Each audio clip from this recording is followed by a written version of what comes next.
هاي يا حلوين، النهاردة هعمل معاكم أكلة تحفة تحفة تحفة وسهلة جدا وطعمها هيوديكي في حتة تانية.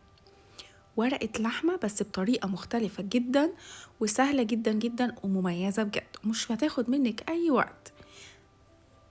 انا مش هطول عليكم وهدخل على طول في الفيديو، بس اللي لسه مشتركش في القناه يشترك ويعمل لايك وشير على قد ما يقدر ويفعل الجرس عشان يوصله كل الجديد.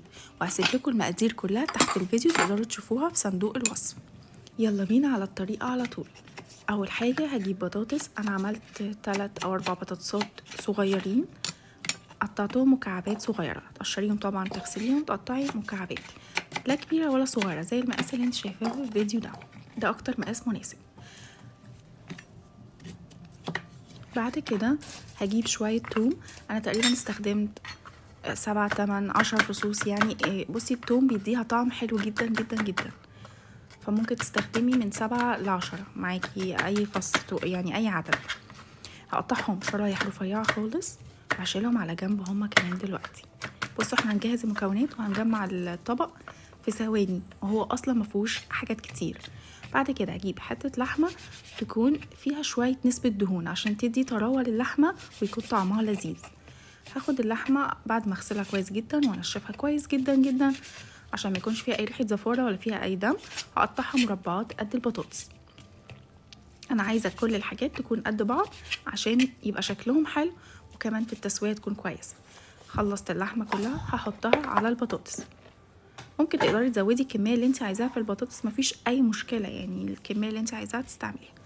المقادير البهارات اللي استعملتها روزماري وبهارات مشكلة وملح وفلفل. البهارات المشكلة دي انا اخترت نوع بهارات فيها روزماري مطحون وزعتر وليمون، دي اكتر بهارات كانت حلوة جدا جدا ولايقة معاه جدا جدا جدا، طعمها تحفة.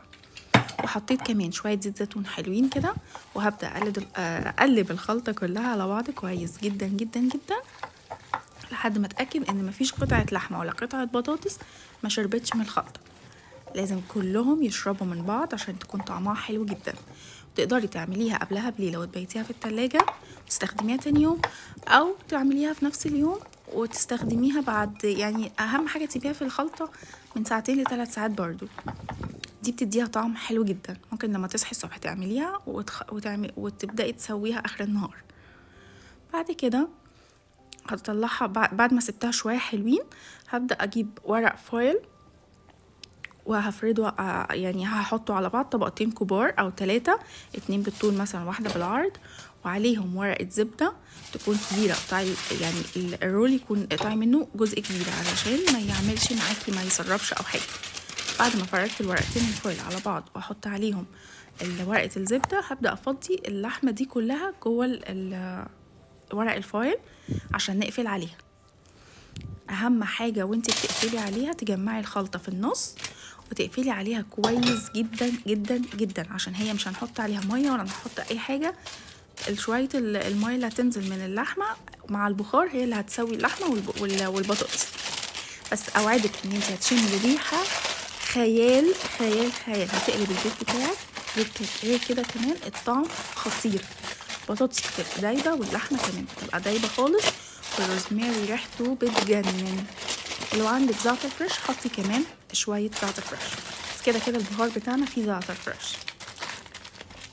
هقفل كويس جدا جدا جدا وهدخلها الفرن على درجة حرارة 200 لحد ما تستوي. يعني هي تاخد تقريبا من نص ساعة لساعة الا ربع، مش هتاخد اكتر من كده.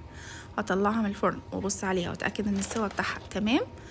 بصوا كل حاجه دايبه ازاي، واصلا مش قادره اقول لكم الريحه عامله ازاي. فعلا الريحه تجنن يا جماعه، الريحه تجنن. والملح مظبوط وكل حاجه، تتاكدي من ملحك يكون مظبوط قبل ما تدخليها الفرن، مش هتاخد منك وقت. وحته اللحمه، قطعي لحمه تكون فيها نسبه دهون، صدقيني هتستوي معاكي بسرعه وطعمها يتجنن. هبدا افتح الورق الفويل وادخلها تحت الشوايه لحد ما تاخد لون. شوفوا اللون الجميل عامل ازاي، رهيبة رهيبة رهيبة. تقدري تقدميها مع رز أبيض وتاكليها جنبها خيال. ممكن تاكليها لوحدها حسب ما انت عايزة، بس أنا بحبها قوي مع رز أبيض، أو ممكن رز بالخلطة كمان.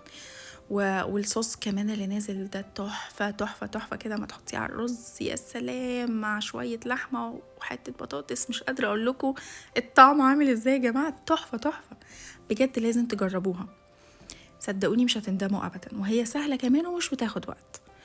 بعد ما خلصتها اتحمرت وخدت لون تحفة، هطلعها اقدمها في طبق وجنبها شوية رز وسلطة لو عايزة او من غير. بس هو ده الفيديو، سهل جدا وبسيط وسريع جدا. اتمنى يكون عجبكم وتكون فيديو خفيف عليكم. ما تنسونيش شير ولايك وفعلوا الجرس عشان يوصلكوا كل جديد، واستنوا فيديوهات جديدة جديدة جديدة مش هتقدروا تنسوها ومش هتقدروا ما تجربوهاش. اشوفكم على خير، يلا باي.